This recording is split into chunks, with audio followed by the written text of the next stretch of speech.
Hello viewers, welcome back to my channel. আপনারা সবাই কেমন আছেন? আমি তো খুব ভালোই আছি। আজ আমি আপনাদের সাথে শেয়ার করব একটি চাইনিজ রেসিপি এবং সেটি হলো পনির মোমো। তাহলে চলুন আমরা শুরু করি।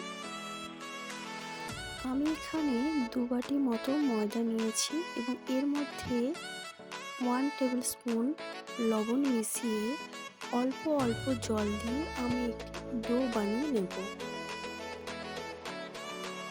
আপনারা চাইলে গরম জলও ইউজ করতে পারেন। এরপর এই ডোটিকে কিছুক্ষণের জন্য রেস্ট করতে দিয়ে আমি এখানে সমস্ত সবজিগুলোকে ছোট ছোট পিস করে নিয়েছি এবং সাথে নিয়েছি কিছুটা পনির।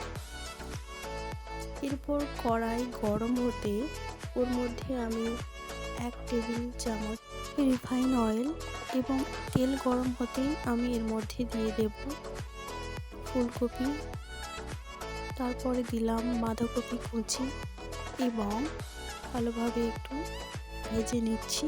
একটু নরম হতেই আমি এর মধ্যে দিয়ে দিলাম গাজর কুচি এবং এই 3টি সবজি ভালোভাবে মিক্স করে নেব।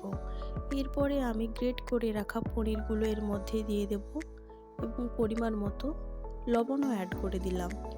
ভালোভাবে এই সবজিগুলিকে ভেজে নেব একসাথে।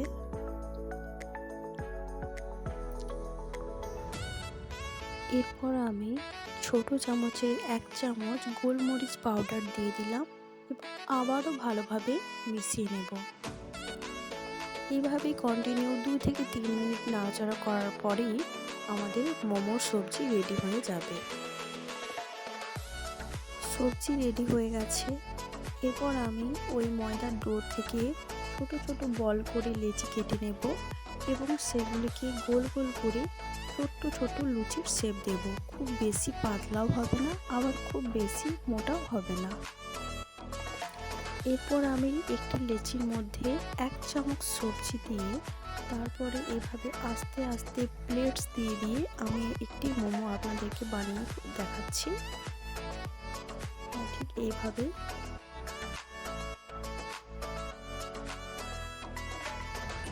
আমি আরও একটি আপনাদেরকে বানিয়ে দেখাচ্ছি।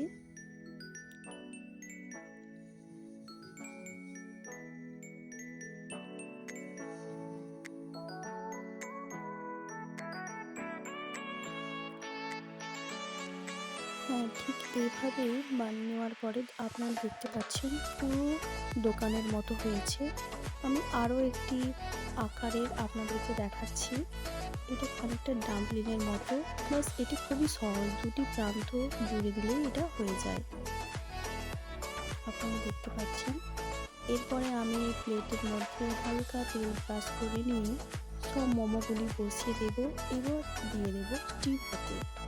মোমো কিন্তু বেশিক্ষণ টাইম নেয় না স্টিম হতে, জাস্ট 10 থেকে 12 মিনিটের মধ্যেই হয়ে যায় এবং স্টিম হতে হতে আমি অনেকগুলো মোমো বানিয়েও নিয়েছিলাম। আপনারা দেখতে পাচ্ছেন মোমো রেডি এবং এখানে দ্বিতীয় বারের জন্য আমি আবার বানিয়ে নিয়েছি। আমি একটি ছোট্ট মোমো বানিয়েছি, আমাদের ফ্যামিলিতে একটি ছোট্ট মেম্বার আছে তার জন্য স্পেশালি। সো এরপর আমি ভোগ নিবেদন করব আমাদের গোপালকে।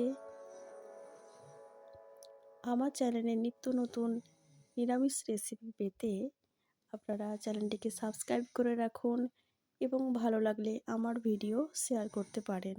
আমার তো মোমো খেতে খুবই ভালো লাগে, আপনাদের কেমন লাগে কমেন্ট করে জানাবেন।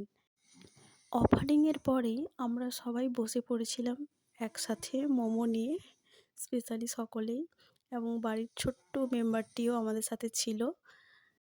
সো আজ এই পর্যন্তই, দেখা হচ্ছে নেক্সট ভিডিওতে। Thank you so much.